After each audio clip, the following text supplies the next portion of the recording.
Bonjour ou bonsoir à tous, vous qui regardez les vidéos, que ce soit le jour ou la nuit, ici DVD Pro Catch. Et oui, maintenant, cette fois-ci, je repoursuis avec la TNA, mais cette fois-ci avec un double pay-per-view de 2 DVD. Et c'est justement ça qu'on va parler aujourd'hui.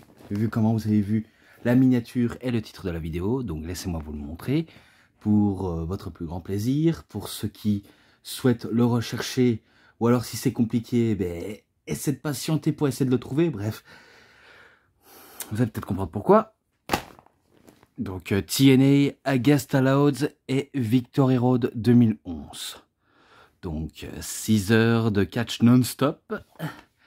Et la punchline du jour pour Planet Catch, c'était que est-ce que Jeff Hardy est-il véritablement le champion de la TNA? Donc est-ce que voilà, même s'il n'y a pas de est-ce que, mais il est marqué Jeff Hardy, est-il véritablement le champion de la TNA? Eh bien, c'est la question qu'on va se poser tout de suite, parce que là, on voit Matt Hardy et l'antichrist du catch professionnel, Jeff Hardy, alors que Matt Hardy, lui, c'est plutôt l'homme au sang-froid. Et The Hall FN Show, Mr. Monday Night, Mr. Pay-Per-View, Mr. TNA, Rob Van Dam, RVD. Et oui, donc peut-être que je vais vous montrer les designs des CD, même si vous savez qu'il y en a deux à l'intérieur. Voilà. Petit aperçu, même si je le fais quasiment plus du tout. Donc bien sûr, vous avez compris, il est en français, avec les commentaires de Célian Varini et de Grégory 10 ou Greg 10. Voilà. Alors que du côté d'Amérique, des commentateurs ricains, vous savez que c'est Taz et Mike Tenay. Je le dis pour certains, et que là, on voit entre deux DVD les bonus de ce qui s'était passé à Impact. Donc là, du Impact, du 4, du 2, enfin du 14 du 2 et pas du 4, qu'est-ce que je raconte? Donc 14 du 2, et là du 14 du 3. Oh ouais, oh, quoi ça signifie? Ben je ne sais pas, plus que vous en tout cas. Mais bon, de toute façon, celui-là, je sais qu'il y a une promo de Mr. Anderson qui veut avoir son match revanche face à Jeff Hardy. Vu comment ce dernier, là, voilà, je vais pas spoiler, mais voilà, vous avez peut-être eu un aperçu, ou alors peut-être que vous allez peut-être comprendre à la fin de ce pay-per-view de Guest All Out. Mais en gros, il veut avoir sa chance, il veut avoir sa clause de revanche, mais que Eric Bischoff, oui, Eric Bischoff justement, lui dit qu'il améliore son comportement et qu'il apprend à parler sur un autre ton et pas sur un ton assez insultant et condescendant, vu comment les téléspectateurs regardent à la télévision et que la chaîne lui demande de pas trop, justement, de dire des grossièretés comme trou duc, parce que hassle, qui veut dire trou du cul, mais que pour la faire court, ben, c'est juste trou duc. Donc il lui demande juste qu'il améliore son comportement pour la chaîne, et que Anderson, ben lui, est totalement, on va dire, désemparé. Il se dit, depuis quand c'est la chaîne qui décide de ce qu'on doit dire, de ce qu'on doit faire? Depuis quand? Eh ben, vu comment Eric Bischoff dit de questions business et affaires, ben, c'est que le catch, c'est question de chaîne télé. Et j'en en dirai pas plus, si ce n'est que il conclut avec un poignet de main entre Ken et Eric, donc en faisant un poignet de main, mais sauf que Ken Anderson lui enchaîne avec son fameux mic check, et il lui manque de respect ouvertement à Eric Bischoff, même si Eric Bischoff n'est pas tout blanc là-dedans. Donc, vu comment Eric Bischoff lui avait donné un rôle d'arbitre, et ça j'aurais pu vous le dire, mais il lui a donné un rôle d'arbitre et qu'il soit impartial, impartial dans le match entre Jeff Hardy et Rob Van Dam. Donc les deux s'affrontent, et justement j'ai la liste sous les yeux, donc les deux s'affrontent, et que si jamais il se passe un truc stupide, eh ben peut-être que ça cloîtrerait les chances de Rob Van Dam et de Ken Anderson, mais que là il a été partial. Tout ce que je me rappelle, c'est qu'à chaque fois, à chaque fois, si je crois bien, on manque à chaque fois de frapper sur Anderson. En tout cas pour Jeff Hardy, vu comment vous saviez que à cette bonne période, Jeff Hardy était l'antichrist du catch, enfin l'antichrist du catch professionnel. Donc il fait son entrée en fumant une cigarette, en buvant de l'alcool, et que il en a rien à péter de ce que pensent les gens. Il en a vraiment rien à faire, même s'il y a des fois les minettes qui adorent crier, scander son nom, et les jeunes, comme les personnes qui adorent se peinturlurer le visage, se teindre les cheveux en multicolore, comme fait un certain 6ix9ine, même si Jeff Hardy a un peu pris ce proverbe et qu'il l'a rendu si populaire. Et que j'en n'en dirai pas plus, si ce n'est que ça a forcément bien marché pour le charismatique Enigma. Et que, si je me rappelle bien, ben, à force d'essayer de titiller Anderson, c'est sûr Anderson allait justement essayer de péter les plombs et de sortir de son rôle d'arbitre pour lui donner un coup à Jeff Hardy, mais il ne le fera pas.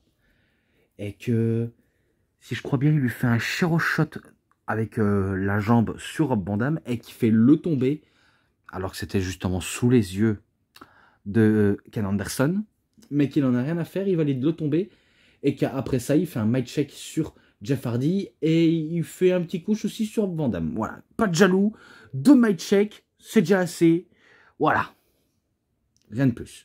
Ce match-là, 3,40, voilà. Et que maintenant, je passe vraiment au show, parce que sachez qu'après ce show-là, c'est l'épisode d'Impact. Et ça, je le dis jamais assez, je le mets jamais en pratique, mais maintenant, il faut essayer de comprendre, parce que c'est vrai que c'est pas facile. Surtout à me comprendre, moi, je le reconnais, c'est pas facile à me comprendre. Des fois, je fais n'importe quoi, je parle dans le vent, je suis fatigué quand je parle dans le vide, comme si j'étais sur la lune. Mais j'essaye malgré tout. Donc voilà, donc c'était pour le bonus du DVD, et que on commence fort en faisant l'ouverture du show, et qu'on commence avec normalement Robbie E qui devait affronter les deux frères Buck. Oui, les deux frères Bucks, Matt Jackson et Nick Jackson, que sont du côté de Matt Jackson, lui c'est Max Buck, et Nick Jackson c'est Jeremy Buck. Donc voilà, l'équipe de The Generation Me, donc ma génération, ou alors génération moi. Donc Robbie E, il dit que vu comment ses adversaires du soir ne sont pas là, vu comment ils sont bloqués à l'aéroport, parce que ça peut arriver, ou alors ça faisait partie du script, comme quoi, ouais, ils sont fait coincer à l'aéroport, alors qu'en vérité, je suis sûr qu'ils étaient en train de catcher, notamment à la Dragon Gate Japan, à la PWG, et dans d'autres petites promotions indépendantes. Donc c'est peut-être pour ça qu'il y a eu cette petite excuse, même si on n'en est pas dupe. Et du coup, ben, Robbie E, il remporte le match, alors qu'il a juste remporté par des comptes extérieurs. Donc, une victoire qui compte même pas, mais normalement, je devrais même pas le noter. Mais là, je lui mets un. Voilà, un bien pourri.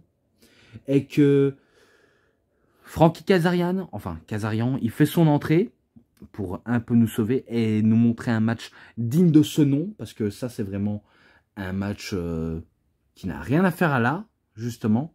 Et du coup, ben, vu comment il dit mot pour mot à Robbie E, si je crois bien, c'est lui le manager de... Pas des Maximum Male Models, parce que je m'étais trompé, j'ai fait une comparaison avec LA Knight et Robbie E, mais sauf que c'est pas la même personne. C'est une autre personne, mais je sais plus quel est son nom, malheureusement. Honte à moi, mais voilà, moi je retiens plus Robbie E que le manager random de NXT. Donc il dit, t'as peut-être gagné sans avoir catché de manière crédible, sans même avoir des adversaires avec qui tu devrais faire la moindre spot, le moindre effort de voler le show. Mais ça passe pas comme ça, mon coco. Non, non, non. Il lui dit ça, Kazarian. Tu vas m'affronter moi, et là, c'est sûr, tu ne vas pas catcher pour rien. Et c'est ce qu'il va faire, justement, Kazarian. Il va lui promettre du catch non-stop, et il va le faire tourner en bourrique. Même s'il y a eu quelques petites offenses intelligentes de Robbie E, mais ça n'a pas porté ses fruits avec le sosie de Antonio Banderas, vu comment il est quand même rusé, petit gueudon, comme dirait Célian Varini. Mais après ça, si je crois bien, il fait sa prise finale Kazarian en le faisant planter la tête au sol. Il porte comme un genre de Alabama Slam et il le fait planter la tête au sol pour la victoire. Je ne sais plus comment ça s'appelle, mais en tout cas, je suis sûr si on le porte bien, ça peut pas être très dangereux, mais si on la porte très très mal, c'est sûr c'est très très dangereux pour celui qui se la reçoit que celui qui le fait. Voilà quoi. Donc victoire de Kazarian. Et c'est un 3,5. D'ailleurs, ce match-là, je ne vois pas qu'il apparaît ici. Attendez, attendez. Ah ben si, normalement c'était là. C'était là, mais tout est mélangé. Oh bon sang, bordel, bonsoir.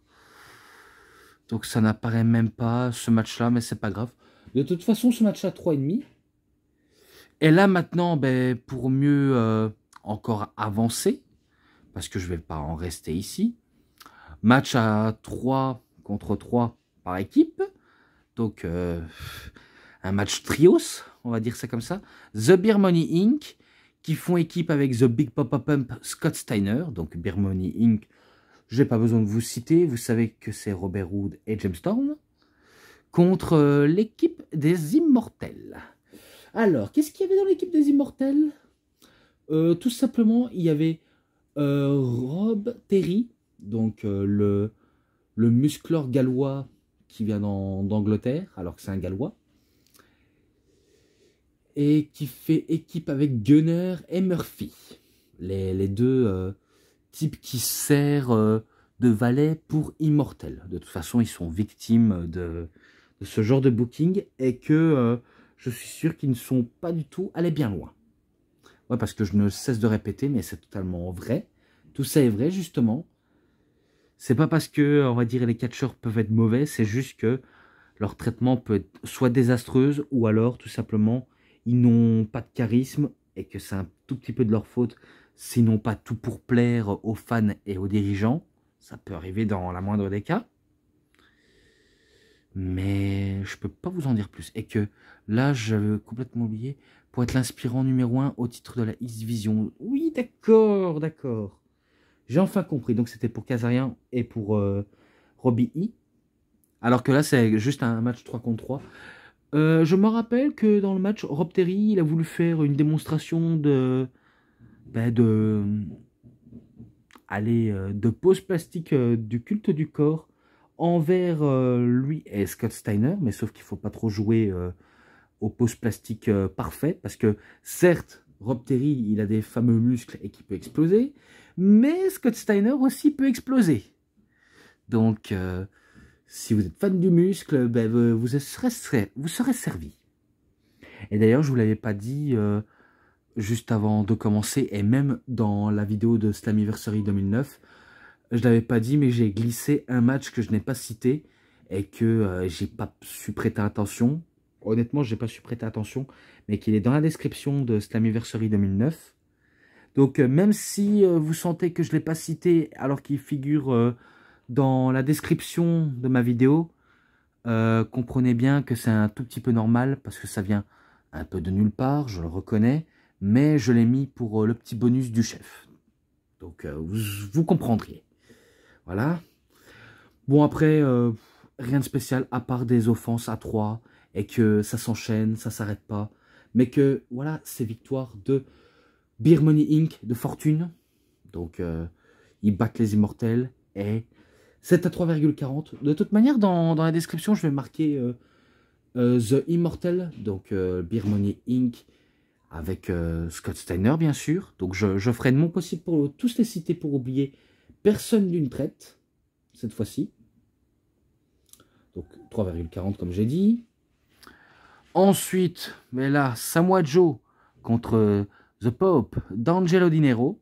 Alors, il y a une petite et courte rivalité entre les deux hommes.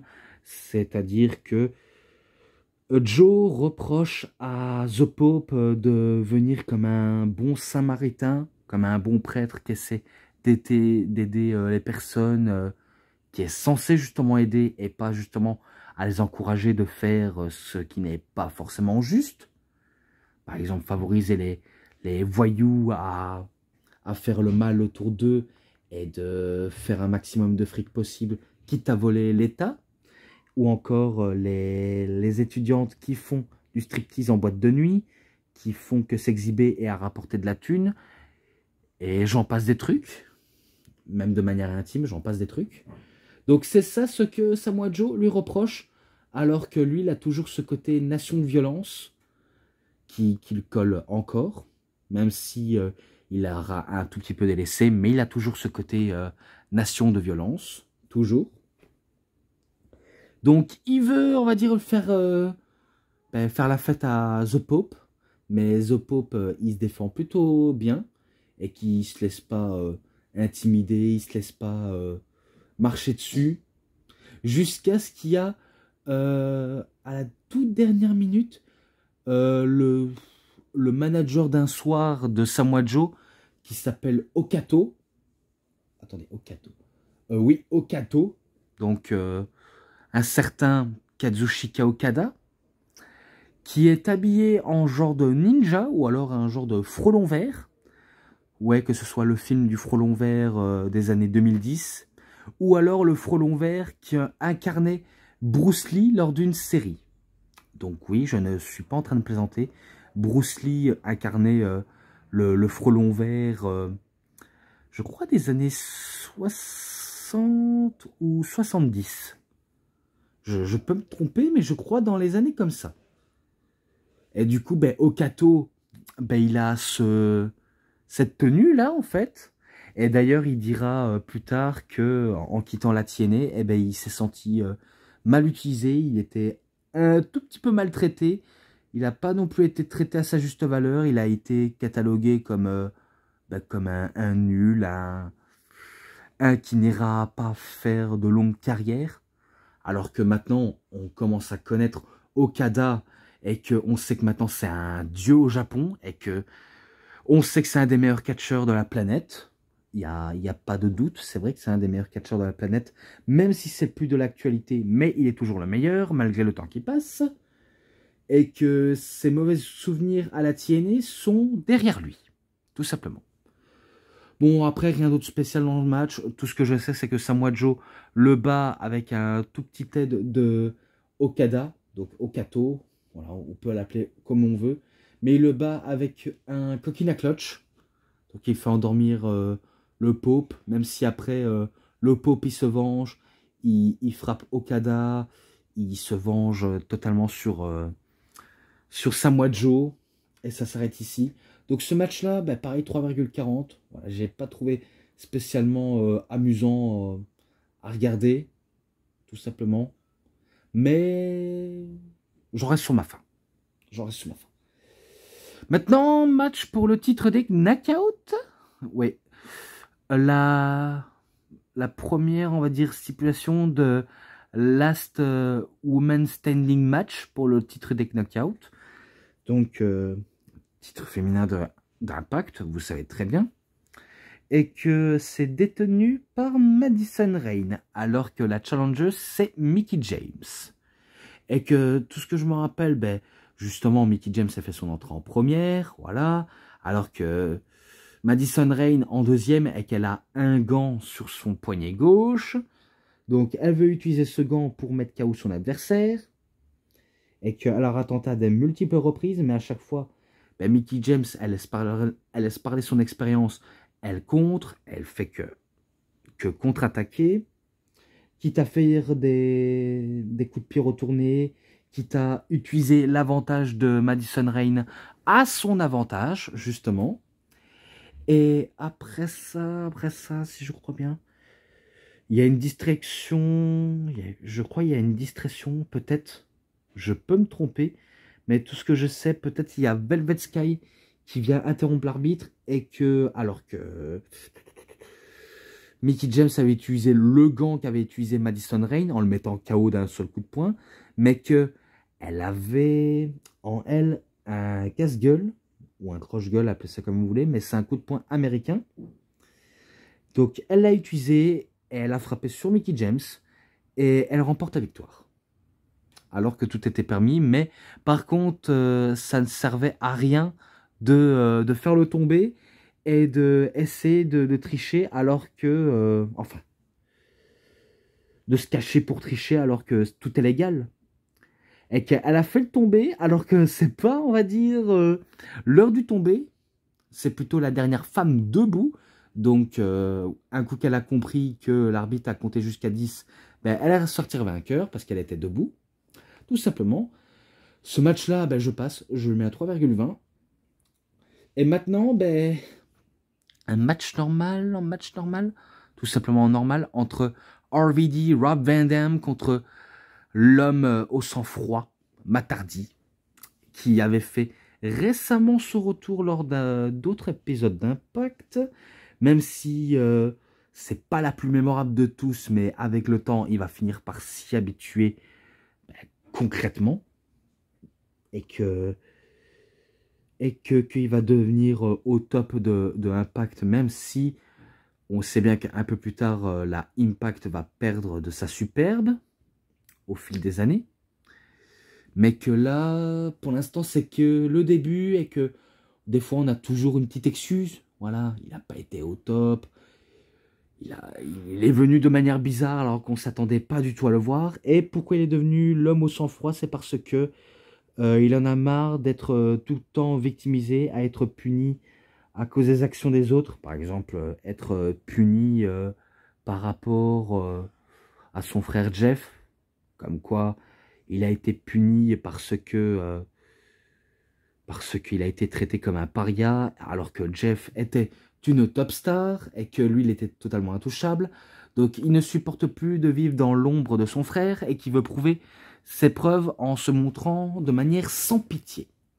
Il leur a prouvé dans ce match-là à utiliser quelques offenses, quitte à retourner l'avantage à l'avantage de Matt Hardy et pas de Rob Van Dam, mais que faut pas non plus trop sous-estimer Rob Van Dam. Il n'est pas, on va dire, si naïf qu'on le croit.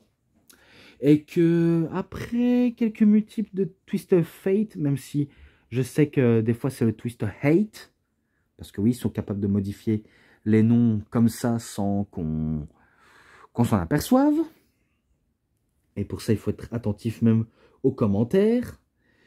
Bon, après, quelques offenses, quelques beaux trucs. À la fin, c'est Rob Van Dam qui remporte le match avec un 5-star Frog Splash alors qu'il a vraiment tout tenté. Spring Light et Moonsault, Rolling Thunder, les Van Terminator, ce que vous voulez. Et bien pourtant, à la fin, c'est lui qui remporte le match. Et que c'était que le début de la fin pour leur courte et petite rivalité. Ce match-là, il n'est pas mauvais, je lui mets un 3,50. Et pareil pour l'autre match qui va arriver dans un street fight. Tout ce que je sais, au début, j'aurais pu dire que Devon, il était dans les vestiaires en train de se préparer. Ses deux jumeaux, ses deux fils jumeaux arrivent en disant qu'ils veulent l'accompagner et être auprès de lui pour s'assurer que tout ira bien et que si jamais il y a embrouille, ils sont prêts à intervenir.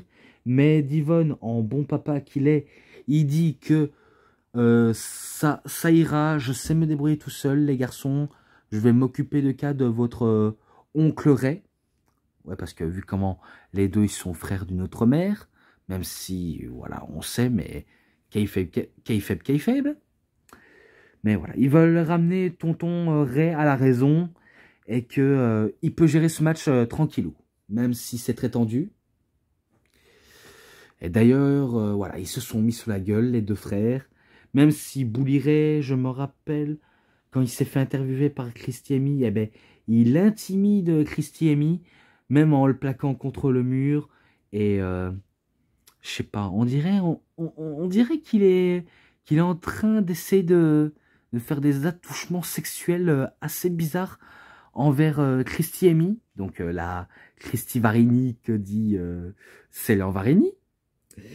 Donc, il essaie de l'intimider, même s'il n'a pas, on va dire, touché de manière inappropriée, mais on dirait qu'il paraît, je dis bien il paraît, même s'il a pris, je sais pas ce qu'il a pris, mais à mon avis, il aime bien prendre du plaisir à intimider les gens. En même temps, c'est la base de son nom, Bouliret, qui veut dire grosse brute, ou un gros lâche qui adore s'en prendre aux plus faibles que lui.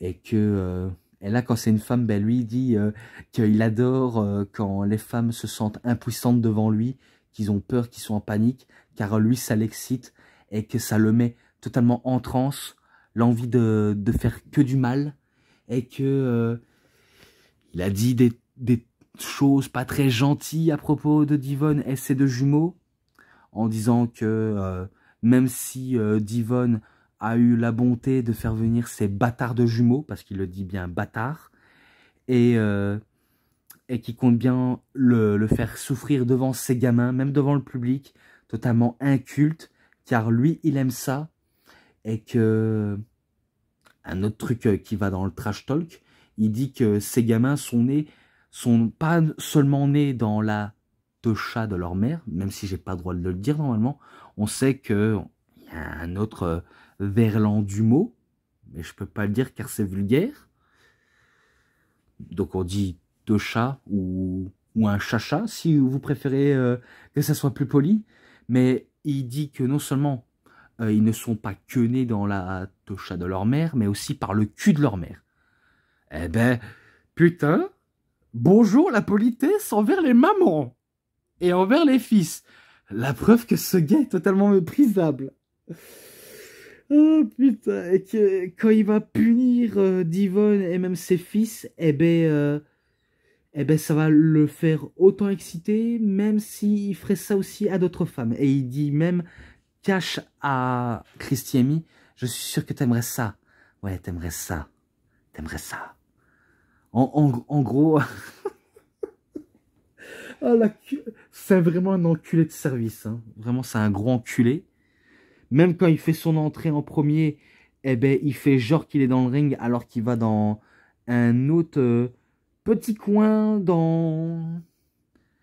aller dans le petit entron d'entrée, parce qu'il attendait Divonne qui fait son entrée, et que quand Divonne, il va tambour battant vers au ring, il remarque qu'il n'y a personne dans le ring, alors qu'il est justement à l'extérieur, mais qu'il voit, enfin il voit pas encore, mais Bouliret, il est derrière lui, et il essaie de l'attaquer en traître, avec sa fameuse chaîne, qui traîne tout le temps avec lui, mais il l'a vu venir, il encaste des coups, il le martyrise, même s'il se laisse un peu dominer, mais dans le comeback, c'est sûr, il va avoir du poil de la bête. Et il va sortir les fameuses tables, les fameux objets. Et qu'au moment où il avait presque le match en main, c'est là où ces deux jumeaux arrivent. Et que Divonne avait été clair, il n'a pas besoin de eux. Retournez au vestiaire, s'il vous plaît, les garçons, vous ne devrez pas être là. Sinon, vous allez vous faire tabasser ou alors vous allez vous blesser. Donc, s'il vous plaît, écoutez ce que je vous dis. C'est votre père qui vous parle. Rentrez au vestiaire. Mais sauf que là, il se fait attaquer par derrière, Divonne. Et que les fils, quand ils voient ça, ils sont pas contents de voir leur papa se faire casser la gueule par oncle Ray. Donc, ils veulent le défendre et qu'ils se mettent à deux pour le maîtriser. Mais sauf que, voilà, 2 contre 1. Alors que, je vous signale, parce qu'à ce qui paraît, à cette époque-là, les gamins de Divonne étaient âgés de 15 à 16 ans. Entre autres, hein, je crois. Hein. Si c'est pas 16 ans, c'est 15. Donc ils n'ont que 15 ans. 15 ans et ils font déjà 1m95. Hein. Ouais, parce qu'ils sont quand même grands. Et comme quoi, la nature fait bien les choses.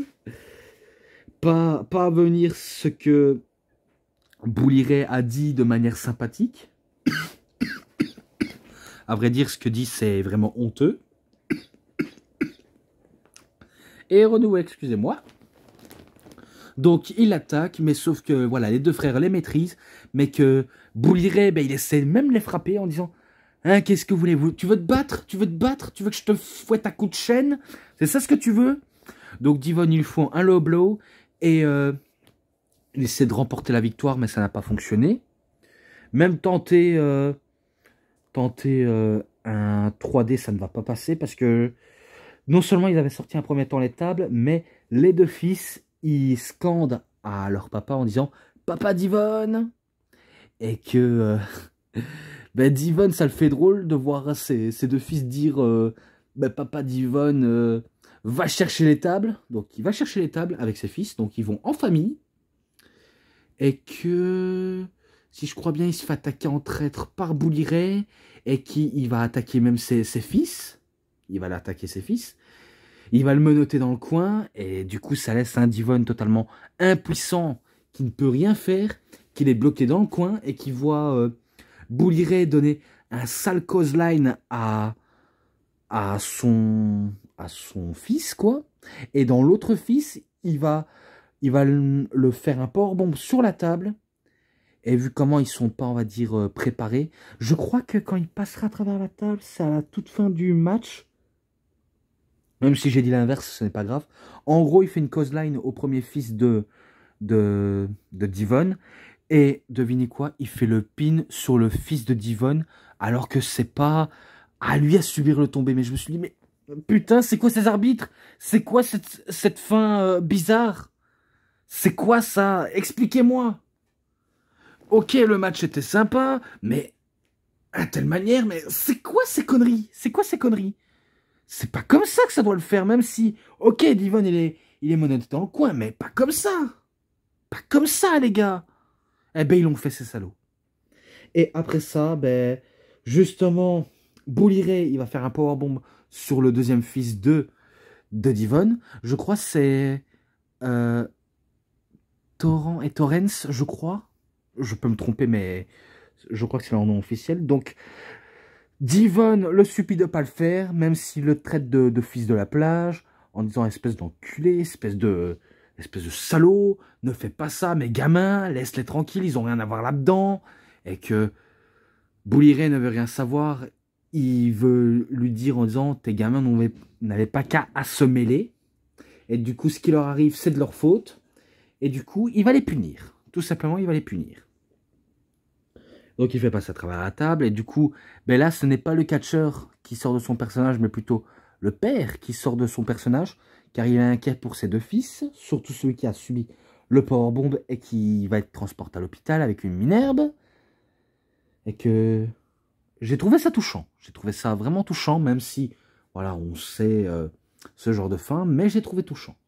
Ce match-là, pareil, 3,50, j'ai bien apprécié. Et là, ben, un autre match, mais cette fois-ci encore plus personnel, même si le match entre Bully Ray et Brother Devon était personnel. Mais là, c'est un deuxième match personnel. C'était que entre Double J, Jeff Jarrett et Kurt Angle, c'est sûr, ils sont faits pour être les Némésis numéro 1, vu comment les deux se détestent. Ils se sont pas mal affrontés depuis que Kurt Angle est arrivé à la TNA. C'est sûr, ils ne sont pas arrêtés de se croiser. Et en plus, il faut savoir, c'est que Kurt Angle sort d'une rupture compliquée avec Karen, qui se faisait appeler Karen Angle, mais maintenant, elle veut se faire appeler Karen Jarrett. Et que ben, il s'était pas vraiment remis de sa séparation avec Karen, vu comment Karen ben, elle a trouvé une nouvelle fois l'amour, et c'est avec Jeff Jarrett. Donc, il veut que celui-ci l'épouse. Donc, du coup, ce qu'il va faire, ben, ils vont s'épouser dans pas mal de mois. Et que ce qu'il veut, Jeff Jarrett et Karen Jarrett, maintenant, elle veut avoir la garde de ses enfants. Oui, vous avez bien compris, la garde des enfants. Donc, elle veut avoir la garde à elle-même et plus la garde à Kurt Angle. Donc, ça laisse Kurt Angle submergé d'émotions et totalement orphelin de sa famille. Voilà, parce que quelqu'un lui a volé sa famille. Et la preuve, on voit dans le petit clip que dans ce petit clip, les enfants de Kurt Angle s'amusent bien avec les enfants de Jeff Jarrett. Et que les enfants de Jeff Jarrett, eh ben, lui, l'avait eu avec son premier mariage, avec sa première des femmes, qui était décédée à cause d'un cancer. Je me rappelle dans le commentaire de Céline Varini qui disait dans le DVD de Kurt Angle and Champion. Donc le DVD de la TNA sur Kurt Angle, même si ce n'est pas, on va dire, tout complet, tout original, mais il le dit Céline Varini, et c'est pas pour vous faire des paroles en l'air. Donc Jeff Jarrett avait des enfants avec sa première femme qui était décédée et qu'il a retrouvé l'amour, et c'est avec la femme de Kurt, mais sauf que Kurt, ben, lui n'arrive pas à digérer ça, mais Karen Jarrett, elle en a rien à foutre. Elle préfère voir un autre homme que voir la gueule de Kurt Angle, parce que Kurt Angle, c'est, on va dire, pas, on va dire, soi-disant, un meilleur père, c'est pas le père le plus cool du monde, c'est pas non plus un bon mari, à ce qui paraît, quoi. Et que dire que je me rappelle, lors de sa rivalité face à Samoa Joe, eh ben, elle était là en train de le narguer, en train d'embrasser un mec, alors que elle était toujours avec lui. Et que je me suis dit, mais what the fuck? Pourquoi ce retournement de situation? C'est incroyable. Enfin, c'est pas magique, mais c'est incroyable comment on peut tourner sa veste du cou. Et que ça partait vraiment en couille. Et du coup, ben, dans le match, donc si Kurt Angle survit face à Jeff Jarrett, il a des chances de se sauver lui-même en gardant la garde de ses enfants. Mais si jamais il échoue, ben, c'est Jeff Jarrett qui a la garde de ses propres enfants. Et du coup, ben, s'il perd, ça va lui pourrir la vie. Hein. Donc, ça fait passer aussi Karen Angle pour pas la salope, mais la connasse de ce milieu. Et Jeff Jarrett, on sait que ça a toujours été un connard, mais qu'il le fait ça à merveille. En tout cas, à l'écran. Donc, du coup, ça mène une lutte sans merci entre les deux hommes. Et que Kurt Angle, ben, lui, il lutte pour avoir la garde de ses enfants. Et qu'il ne veut pas laisser Jeff Jarrett ben, profiter d'eux, de les, on va dire, de les traiter comme ses propres enfants. Car ça, il ne le digère pas du tout. Et pourtant, Jarrett, il a tout tenté. Hein. Les strokes, même tentative de German suplex, the angle slam et même un ankle lock. Mais sauf qu'il ne faut pas trop jouer au médaillé d'or olympique, car c'est le médaillé d'or olympique qui impose son rythme et excusez-moi, et sa brutalité, sa force. Même si sa force et sa brutalité et sa... Allez, son explosivité commençait petit à petit à diminuer et qui commençait vraiment à être rouillé, Kurt. Notamment à cause de ses opérations, à cause des substances auxquelles il n'arrêtait pas de prendre au fil des années.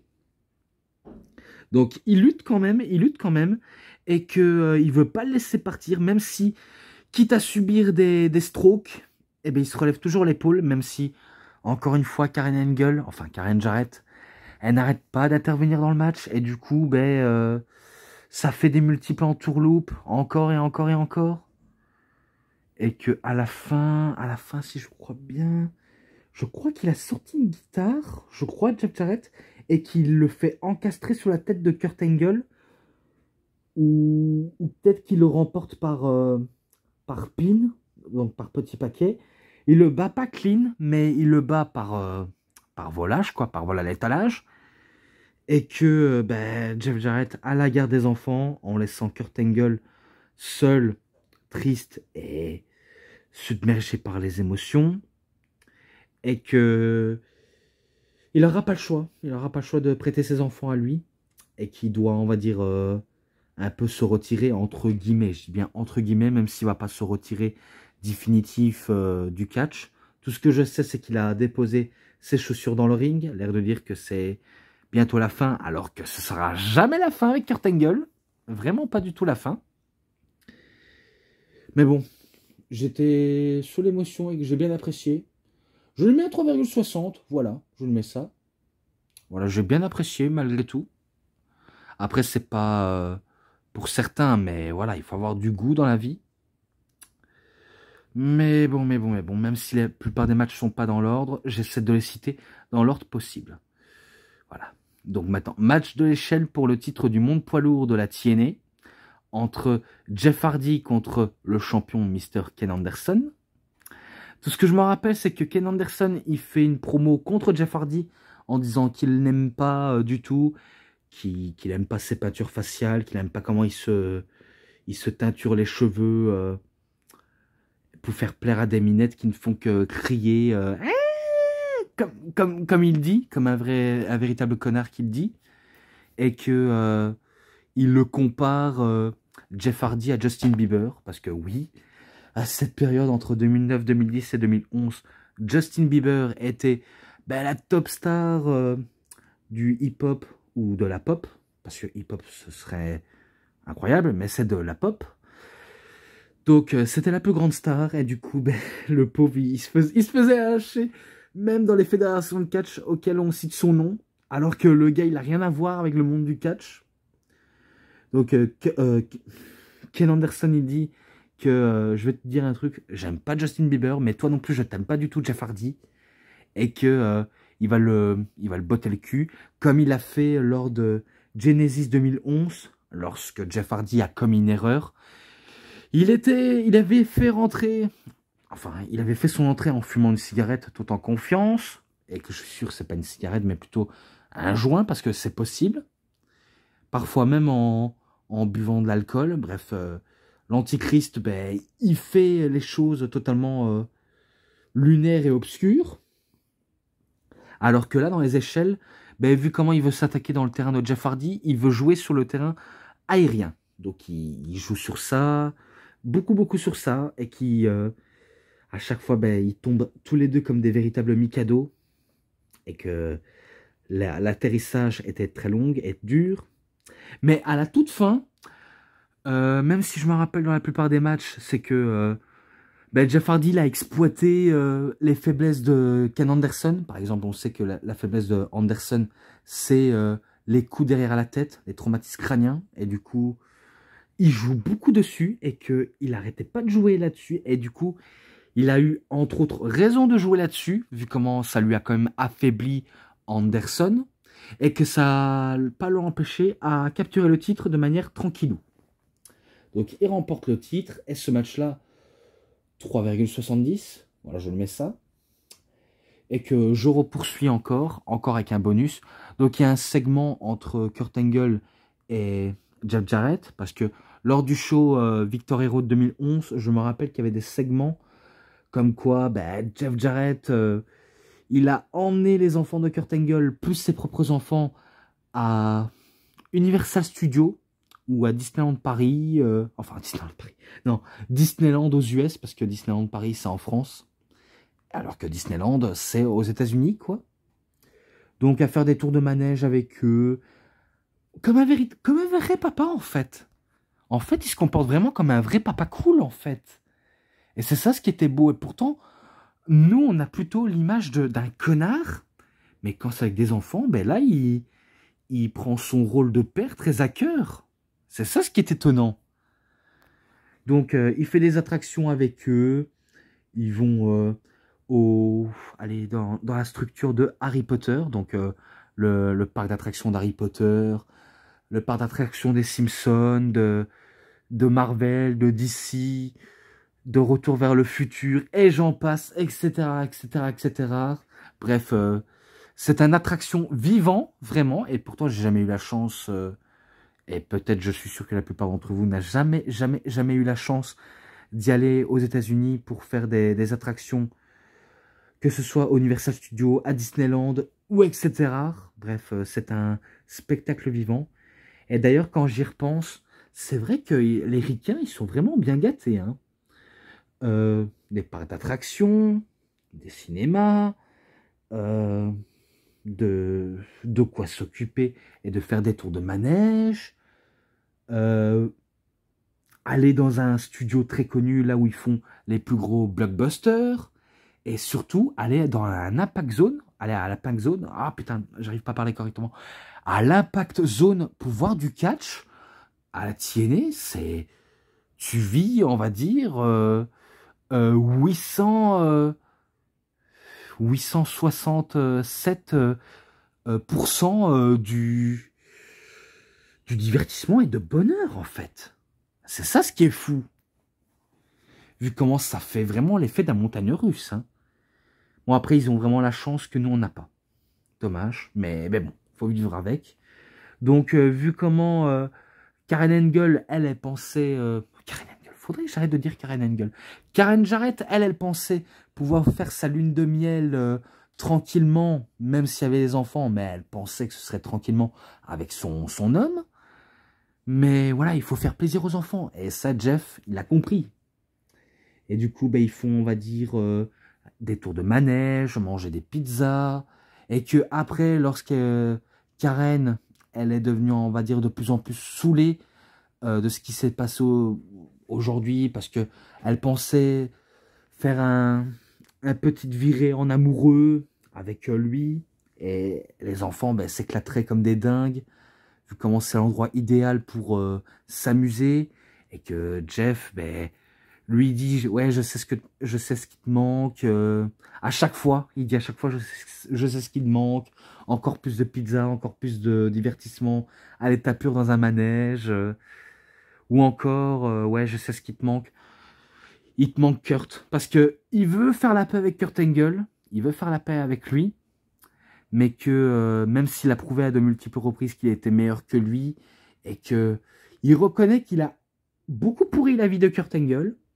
Mais il veut faire la paix avec lui, jusqu'à ce que les enfants se ramènent et ils font ben, un petit passage de jet d'eau, alors qu'ils étaient pas loin des genres de passages où il y a de l'eau qui gicle. C'est pas dans une piscine, hein, mais plutôt dans là où où l'eau gicle, quoi. Et du coup, ben, dans ce bonus-là, ben, il veut faire la paix avec Kurt Angle. Kurt Angle, il fait son entrée avec un papier cadeau. Et d'ailleurs, on ne sait pas ce qu'il y a dans ce cadeau. Donc, il veut s'assurer que Kurt Angle est partial et qu'il n'a pas prévu une mauvaise surprise. Eh bien, il va être gâté, vu comment c'est une guitare avec les couleurs de l'Amérique. Donc, il est content, Jeff Jarrett. Il pense pouvoir se réconcilier avec Kurt, mais sauf que faut mal connaître Kurt. Il prend la guitare, il lui éclate en pleine figure, ça va lui saigner, et il va lancer un message clair et net, comme quoi ben, il veut son match revanche face à lui, et que s'il n'obtient pas, ça pourrait aller très mal. Et là, il est très sérieux même. Bon, après, c'est plus le match à 4 qui nous intéresse, même si c'est le lendemain de Victory Road. Donc, Mr. Ken Anderson et Rob Van Dam contre AJ Styles et contre Bully Ray, même si c'est 1 contre 1 contre 1 contre 1. Donc, à 4. Bon, après, il y a eu beaucoup de multiples spots, si ce n'est que je me rappelle plutôt de la fin, au moment où Bully Ray a voulu essayer de tricher avec une chaise, mais sauf que l'arbitre Arlepner l'en empêche, et bouscule la chaise sous le ring, et du coup, ça permet à Rob Van Dam et à Mr. Anderson de faire un spot sur la chaise, et qui se retrouve KO, et que les deux épaules, enfin, les 4 épaules, vu comment les deux hommes sont au sol, et qui ne peuvent pas bouger, et du coup, c'est un double victoire. Double victoire partagée. Alors que les deux, c'est des doubles défaites. AJ Styles et Bully Ray. Mais du coup, il n'apprécie pas cette décision de l'arbitre et même de Jeremy Borash. Il allume Jeremy Borash et l'arbitre. Et il va même allumer AJ Styles, mais sauf que AJ Styles se défend. Jusqu'à ce qu'au moment où il avait l'avantage AJ Styles, il prenait une chaise pour essayer de frapper Bully Ray. Et il se fait attaquer par derrière de la part de Ric Flair.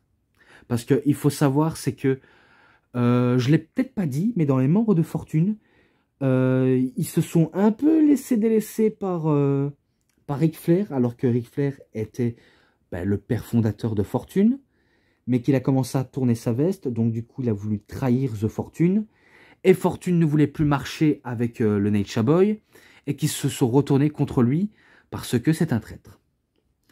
Et du coup, Ric Flair, il s'en prend à son ancien protégé, quitte à laisser Bully Ray, à laisser faire passer à travers une table. Et du coup, AJ Styles va se retrouver à l'hôpital pour ce genre de prise terrifiant. Même si ça fait partie du kayfabe, mais ça s'arrête ici. Tout simplement, ça s'arrête ici. C'est un 3,50. Je vais enchaîner vite fait parce que vu comment ça va durer très longtemps. Un match sans aucune disqualification, où tous les tombés sont permis, que ce soit dans le ring ou à l'extérieur, entre Tommy Dreamer et Bully Ray. Même si je me rappelle que Bully Ray a commencé à faire du trash talk sur Tommy Dreamer, mais Tommy Dreamer, il se laisse pas dire, parce qu'il n'aime pas qu'on parle de ses enfants devant lui et de sa femme. Donc il le met en garde, il fait sa rousse du siècle, même si Bully Ray ne se laisse absolument pas du tout faire, mais en tout cas pas du tout. Et qu'au moment où il croyait avoir la victoire, parce que je me rappelle qu'il y a eu l'utilisation d'un poupée gonflable auquel, quand Tommy Dreamer l'a assommé avec un coup de plateau de cookies sur Bully Ray, et ben Bully Ray, il s'écroule et il se couche sur le poupée gonflable, et du coup dans un positionnement très bizarre, un peu comme avec Triple H et Trish Stratus, ils ont fait un 69. Oui, je sais, c'est dégueulasse, mais c'est vrai. Je vous jure, c'est vrai. Je n'ai pas à le dire, mais c'est vrai. Bon, après, ça, c'est un truc aussi lunaire, même si il a cherché une table, Bully Ray, et qu'il a voulu faire passer à travers la table Tommy Dreamer, mais la musique de Devon retentit. Mais sauf que ce n'est pas Devon, mais les deux fils qui veulent avoir leur vengeance sur Bully Ray. Et du coup, Bully Ray dit « Allez, venez les poussins, je vous attends !» Mais sauf qu'il n'a pas remarqué que Devon était derrière lui.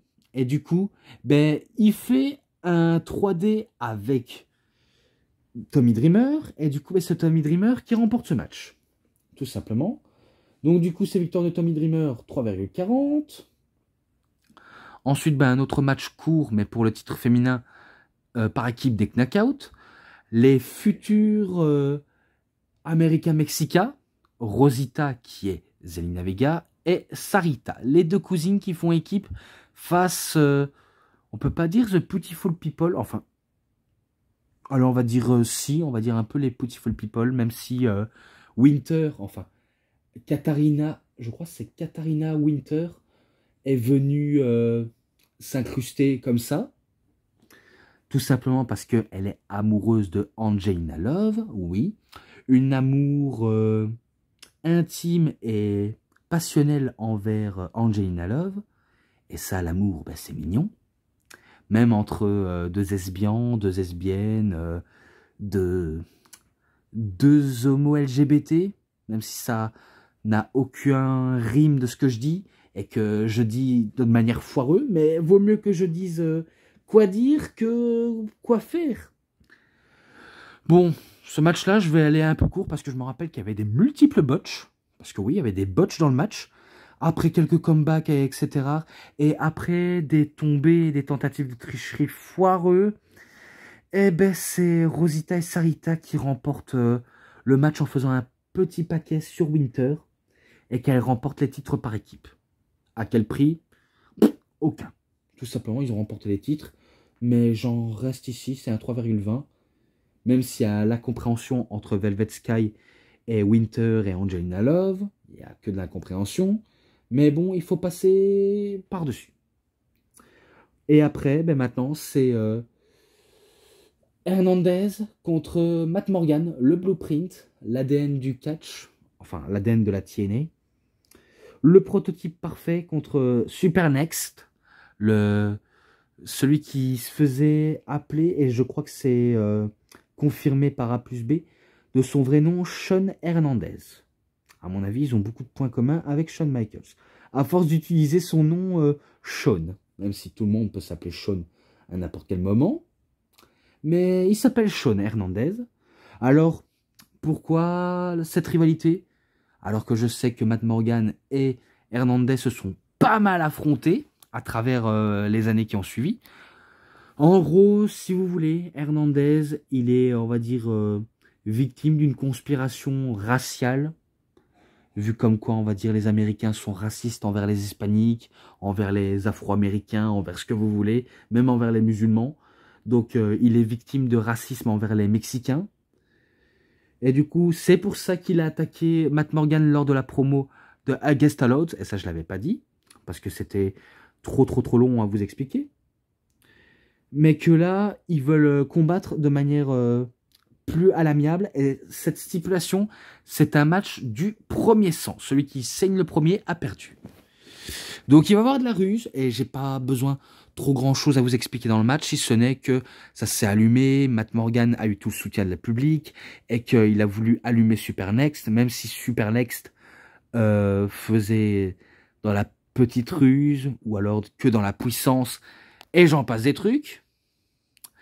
Et que au moment, je crois qu'il y a un spectateur qui va venir dans le ring, oui, un fan qui a voulu s'incruster dans le match et qui a voulu s'en prendre, je crois, à Hernandez ou à Matt Morgan, mais sauf que Matt Morgan lui a donné un gros coup de pied dans la tête, et que l'arbitre Brian Hebner, le fils de Earl Hebner, s'occupe du fan agressif en question, à l'accompagner au vestiaire, ou alors à le faire escorter de l'arène, sauf qu'il s'est fait allumer de manière bizarrement, et je me suis dit, comment il s'est fait ça? Est-ce que c'est le spectateur qui lui a donné un gros coup ou quoi? C'est n'importe quoi. Alors que Matt Morgan était prêt à le faire saigner parce que Hernandez se cachait le front, parce que je suis sûr qu'il a voulu utiliser un blade job, mais sauf que il avait une serviette à sa disposition. Mais en fait, c'était pas un blade job. En fait, il lui a balancé du faux sang ou alors du ketchup sur Matt Morgan. Parce que normalement, quand c'est du vrai sang, il faut voir que c'est ouvert du front. Mais là, ce n'est pas du ketchup. Là, je crois que c'est soit du faux sang qu'il a sorti de sa serviette ou alors du ketchup pour faire croire qu'il a saigné, Matt Morgan. Et du coup, quand l'arbitre voit ça, il voit la ruse. Même si on sait que la plupart des arbitres, ils sont cons et que des fois, quand ils se font mettre KO, ben, ils ne font que faire dodo. Et que pour les réveiller, il faut leur secouer les fesses pour qu'ils reviennent à leur esprit. Donc du coup, il voit que Matt Morgan, il saigne alors que c'est pas son sang, c'est du faux sang ou alors du ketchup. Et ben, il donne la victoire à Hernandez. Honteusement. Et du coup, ben, Matt Morgan n'est pas content, je le comprends. Mais qu'à la fin, il fait un fuck à Garrett Bischoff, qui avait sur un autre nom, mais je sais que il était arbitre. Et ça, ben, personne ne le savait que c'était Garrett Bischoff. Ben, en gros, ben, Matt Morgan lui a fait un doigt d'honneur. L'air de dire, t'es trop con, je te fais un fuck, car parce que je te respecte pas, petit con. Tout simplement. Il lui a dit ça de manière cash. Donc ce match-là, ben, 3,5. Ouais, 3,5, je le mets ça. Ensuite, un match à 4, donc 1 contre 1 contre 1 contre 1. Pour le Ultimate X, pour avoir une chance au championnat de la X Division. Entre Kazarian, contre Jeremy Buck, contre Max Buck et contre Robbie E. Alors que Max Buck, ben, il se vante que c'est son anniversaire et qu'il veut fêter si jamais il remporte le titre de la X Division. Donc ça, c'est ses fameuses paroles à lui. Et qu'il veut que son frère vienne l'aider à chaque tentative d'essayer de remporter le titre. Donc il veut qu'il fasse plaisir à son frère, même si son frère à contre-cœur, il dit oui, mais il va pas le faire.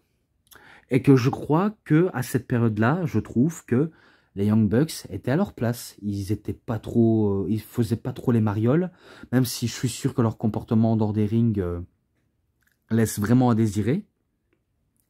Mais dans ce genre de segment, ça se voit que ils ont été sérieux. Et que maintenant, ben, ils partent dans tous les sens et qu'ils se croient meilleurs que les autres, alors que c'est pas tout à fait vrai. Mais attention, on ne nie pas leur talent. On sait qu'ils sont très talentueux, mais de faire croire qu'ils sont meilleurs que tout le monde, ça laisse à mentir. Il y a eu des multiples spots, beaucoup de spots même. Même si Robbie E, il sait qu'il se lance dans un truc aussi périlleux et compliqué, parce qu'il sait que dans les matchs comme ça, il peut se briser le cou ou la nuque, mais il tente quand même parce qu'il a du courage. Alors que Kazarian, lui, c'est pas son premier match de X-Division, vu comment c'est un habitué, un vétéran, comme Chris Sabin, comme Alex Shelley, comme Christopher Daniels, et comme la moitié des gars qui ont de l'expérience. Donc voilà. Même si à chaque fois, ben, Max Buck, il a voulu essayer à chaque fois d'essayer de récupérer le titre, mais sans succès. vraiment sans succès. Et il y a un moment donné, ben, son frère Jérémy, il va le désobéir en disant non, non, je viens pas t'aider, moi je veux le titre. Et ben Max dit, quoi, qu'est-ce que tu fous? Viens me faire gagner, viens me faire gagner, je veux le titre, moi, je veux pour mon anniv. Et qui dit non, obéis-moi, je te dis. Donc, il décide de pas l'écouter, il veut capturer le titre, mais que Max l'en empêche. Et du coup, ben, les deux frères ben, sont obligés de se battre, ils sont obligés de se foutre des claques.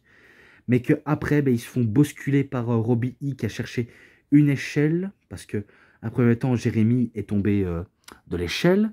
Mais après, c'est au tour de Max qui se reçoit un coup d'échelle dans les couilles.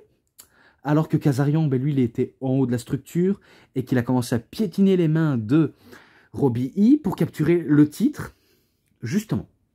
Donc voilà, c'est victoire de Kazarian. C'est à 3,40, je lui mets ça. Et oui, 1 heure et des, donc je pensais pas que ce serait très long. Pourtant, j'essaie de faire plus rapidement, mais c'est pas évident. Donc, match pour les titres par équipe, cette fois-ci. Entre Beer Money Inc., Robert Hood et James Storm, contre Inc. Inc., que sont Shannon Moore et Jesse Neal.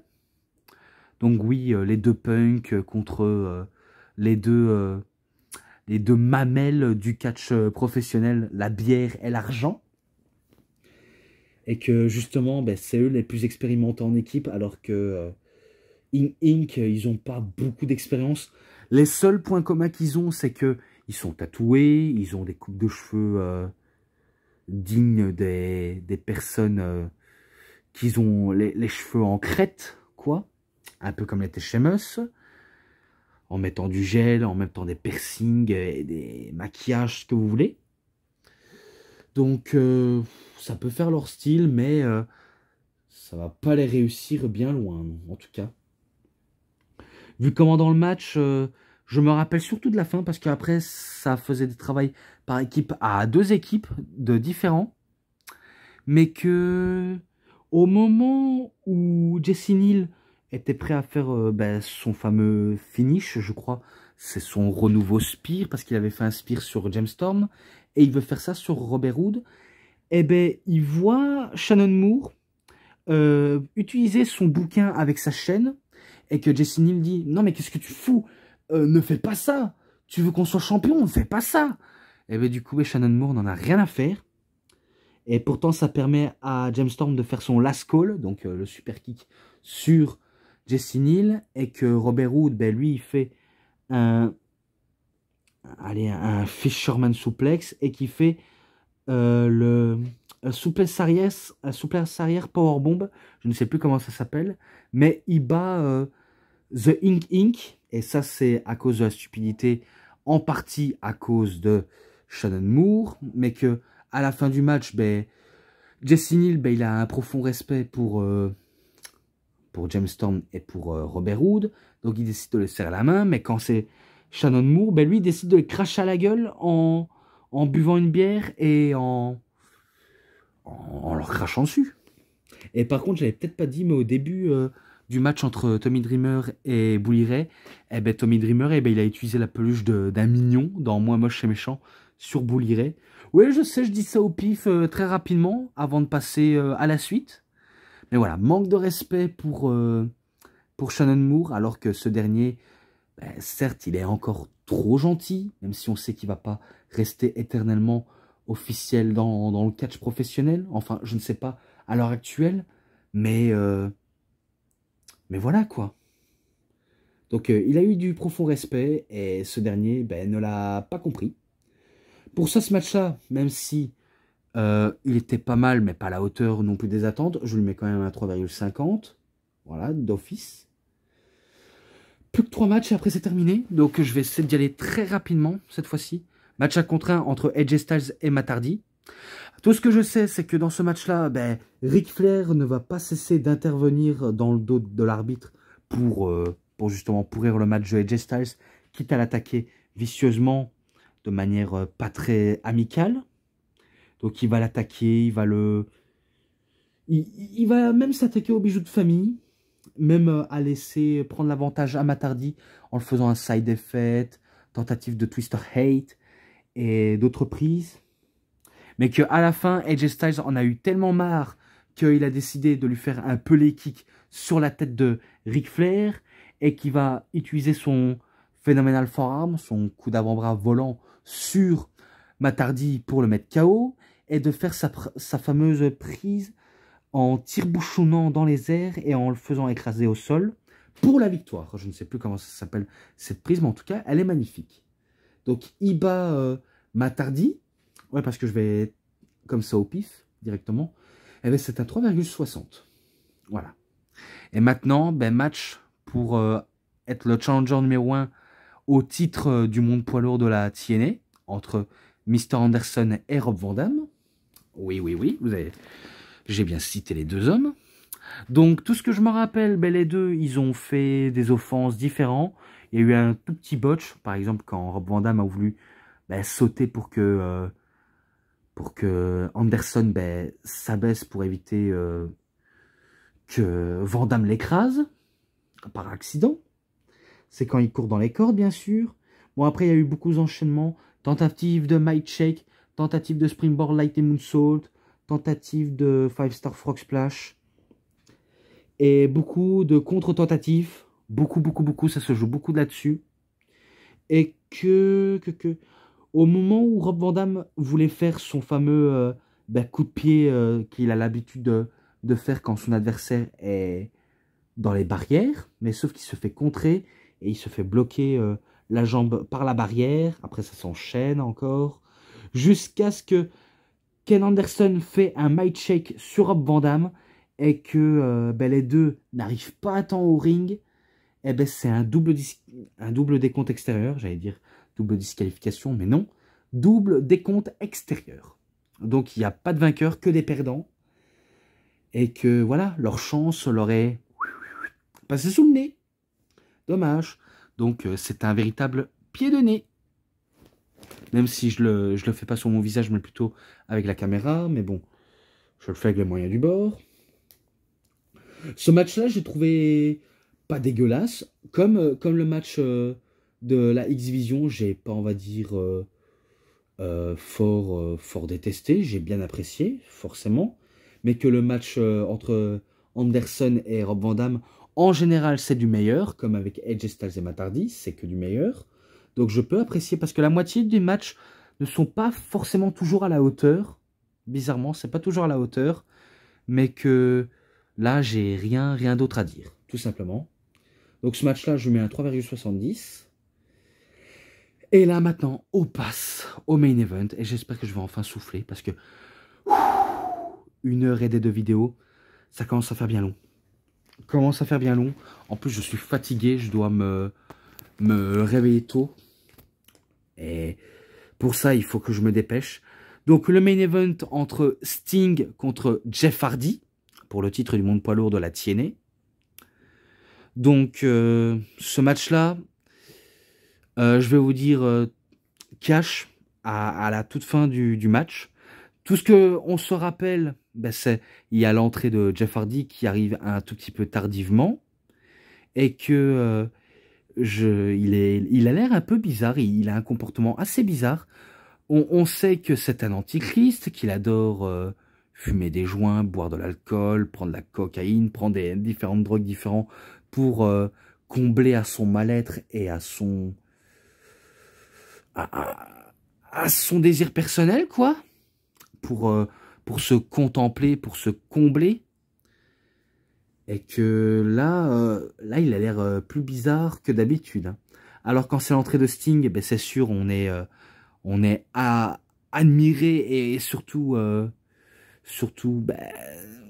submergé par son retour, parce que après un run en tant que heel à la TNA, eh ben, il décide de s'absenter pendant quelques mois pour revenir en début d'année 2011 pour devenir le favori du public et essayer de mettre de la valeur, donner de la valeur aux autres catcheurs dans le ring de la TNA. Donc il avait battu Jeff Hardy lors d'un épisode d'Impact. Attendez, je vais vite venir. Oui, excusez-moi, ma mère m'appelait pour... voilà, mais bon, je poursuis. Tout ce que je sais, c'est que il avait battu Jeff Hardy pour le titre de la TNA, et que maintenant, Jeff Hardy a sa clause de revanche pour le pay-per-view. Donc, ils arrivent tous les deux au pay-per-view, la présentation des deux hommes, même si je me rappelle qu'il a eu un comportement assez bizarre, Jeff Hardy, dans la présentation, en levant les bras comme si c'était le favori de la foule, même s'il y a eu quelques chants des minettes, même s'il y a eu quelques doigts d'honneur adressés aux majeures parties du public, sauf les minettes, bien sûr, et que quand c'est Sting, ben c'est sûr, il a une innovation digne d'un dieu, quoi. Vraiment digne d'un dieu. Et avant que le match commence, et ça je l'ai vu de mes propres yeux, Eric Bischoff arrive en faisant une promo, et qu'on se demande, mais qu'est-ce qu'il vient faire? Pourquoi il veut faire une promo? Qu'est-ce qu'il vient faire, en fait, Eric? Donc, en fait, ben, il est là pour faire une promo en disant que les plans ont changé, que les plans ont également changé, et qu'il se tourne vers Jeff Hardy. Et là, je vais vous dire un truc. En fait, oui, c'est ce jour-là, parce que oui, je vais aller droit au but, c'est ce jour-là où Jeff Hardy était vraiment pas lui-même, le jour où il a été défoncé, le jour où il a trop fumé de crack, le jour où il a été... il a été foncedé, en fait. Il a été vraiment foncedé. Donc c'est ce jour-là où il y a eu l'accident, enfin l'accident de Jeff Hardy, lors d'un pay-per-view important, même si c'est secondaire. Mais c'est là où il est vraiment pas lui-même, il plane, il est vraiment pas lui-même, pas lui-même, pas lui-même, pas lui-même. Il fait des trucs bizarres, chelous, il titube même sur le ring. Et que c'est là où je vois Eric Bischoff. Et regardez la vidéo, parce que je pense que je vais vous mettre la vidéo en description, et ça c'est important. Il est en train de chuchoter à Jeff Hardy en disant « Tu vas perdre, parce que les plans ont changé, tu vas perdre face à un Scorpion Deathlock au compte de 3. » Et pourtant, je ne lis pas sous ses lèvres, mais il dit honnêtement qu'il va perdre face à un Scorpion Deathlock. Et là, les gens le voient. Les gens le voient et ils comprennent ce qui se passe. Donc, ils comprennent maintenant que Jeff Hardy est complètement à l'ouest et qu'il est vraiment pas là et qu'il a abusé, franchement. Et qu'après, il se tourne vers Sting, discretos, mais sauf que là, il n'est pas discret. Il va dire tu vas le battre avec un Scorpion Deathlock. Et pourtant, je ne lis pas sous les lèvres, mais je sais à quel point il est en train de donner une information, même s'il joue de son personnage totalement méprisable envers le public. Et que Sting, ben, il allume avec un coup de poing. Donc, il allume un coup de poing Eric Bischoff pour le faire dégager du ring, même s'il a compris le message. Jeff Hardy, il joue avec le public en essayant de lancer son t-shirt, même s'il va pas le faire. Voilà, donc il fait ça pour haranguer la foule, alors que le match a commencé et que les deux hommes ne se sont même pas encore touchés, même pas un seul contact, jusqu'à ce que Sting, il perd patience et qu'il va commencer à le rouer de coups.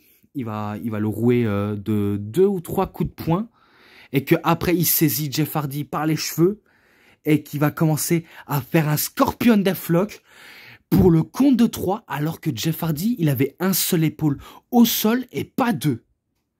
Donc en gros, ils ont dû mettre fin à ce scandale, quoi. Vu comment Jeff Hardy, il est complètement à l'ouest, il est complètement pété au crack, et que je ne comprends pas pourquoi ils l'ont autorisé à catcher, je ne comprends pas pourquoi cette décision, et que je ne comprends pas pourquoi Jeff Hardy, encore une fois Jeff Hardy, même si on sait, voilà, la drogue et l'alcool, ce sont ses plus gros démons dans la vie, on sait, mais d'être infecté à ce point-là, mon Dieu, là, tu as fait honte, là, ce jour-là, t'es vraiment la risée, en plus tu t'es fait ridiculiser par une légende comme Sting, ça fait mal au cul, ça fait mal au cœur en même temps. Quand tu vois ton héros d'enfance, Jeff Hardy, se faire éclater par une légende vivante, t'as envie de dire, mais attends, mais qu'est-ce qui se passe? Est-ce que c'est prévu? Est-ce que c'est pas prévu? Est-ce que Jeff Hardy l'a fait exprès? Est-ce que... on veut des réponses. Eh bien maintenant, vous avez la réponse. Jeff Hardy n'était pas prêt pour ce match. Tout ça parce que il s'est envoyé en l'air avec de la drogue. Mais Sting, il le fixe de manière méchamment, Jeff Hardy, avec un air rempli de honte, en disant « Je pensais que ce match était prévu, enfin, quand je dis prévu, on va dire tout ce qu'ils avaient prévu dans le match, je croyais qu'ils avaient totalement en tête de voler le show pour attraper quelques parties du show qui a été un tout petit peu ramolli. Donc il a voulu sauver les meubles, il a voulu faire de son mieux, mais un Jeff Hardy pas au top, ça a posé problème, donc du coup Sting il était en colère, et qu'il part avec la ceinture, donc il est toujours champion Sting, il part vers la rampe avec des chants bullshit, et par contre je vous l'avais pas dit, mais au moment où il a subi un Scorpion Deathlock, Jeff Hardy, vous savez qu'il n'a pas vendu le Deathlock de Scorpion Deathlock, le reverse DDT de Sting. Parce que regardez cette vidéo, il se mange un Scorpion Deathlock et il se relève comme si de rien n'était. Là, ça prouve à quel point qu'il n'était pas dans son assiette. Donc, comme je disais, il va à la rampe d'entrée pour rentrer au vestiaire, Sting, mais il est raccompagné par des chants bullshit. Donc, les chants que c'est de la merde, il le prend pour lui. Même si il sait bien que c'est à propos de ce match, même si c'est pas de sa faute, mais que c'est de la faute de Jeff Hardy, même si on connaît les raisons pourquoi il s'est défoncé au crack, parce que voilà, à cause de son calendrier qu'il avait à la WWE, et que ça lui a plongé dans les médicaments et dans les addictions assez intenses et personnelles de sa part, et qu'il n'arrive toujours pas à s'en sortir. Et que c'est vrai que Jeff Hardy, il a entre autres gâché sa vie comme sa carrière et qu'il a des fois beaucoup déçu les fans. Bon après c'est vrai que c'est triste, hein, c'est vraiment triste. Et je dis pas pour détester Jeff Hardy, hein, au contraire je dis pas ça pour le détester. C'est juste qu'il faut comprendre que voilà il a déconné, il a merdé. Et c'est pour ça que la plupart des fans de la TNA, et je suis sûr que même les fans de la WWE qui sont sûrement tombés dans cette vidéo, c'est pas qu'ils ont explosé de rire, mais ils ont sûrement été morts de honte en voyant ça. Hein. Et là, je parle en tant que fan. Hein. Bref, c'était honteux. C'était honteux. Donc c'est pour ça que ce match-là, là c'est sûr, je vais pas être gentil, c'est un 2,50. Donc le match le plus pourri, le main event le plus pourri de l'histoire de la TNA. Quelle mascarade. Mais bon, voilà. Donc je m'arrête ici. Je m'arrête vraiment ici. Malgré cette controverse. Donc voilà. Donc je vais vite clôturer. Et après je vais aller vite me coucher parce que j'en peux plus. Donc les matchs, les bonus, les segments promo et l'ensemble. Je lui mets un bon petit 4,50. Voilà, j'ai bien apprécié malgré que cette review est assez longue, je sais. Mais bon, voilà, c'est clôturé. Donc c'est tout pour cette review. C'était DVD Pro Catch. J'espère que ça vous aura énormément bien plu. Et si vous avez aimé cette vidéo, vous savez ce qu'il vous reste à faire. Likez la vidéo, commentez, partagez. Abonnez-vous à ma chaîne et cliquez sur la petite cloche pour avoir plus des notifications et des prochaines vidéos. Et moi je vous dis bonne journée, bonne soirée à tous. Au revoir tout le monde pour une prochaine vidéo. A plus à tous les fans de catch. Allez, bye bye tout le monde.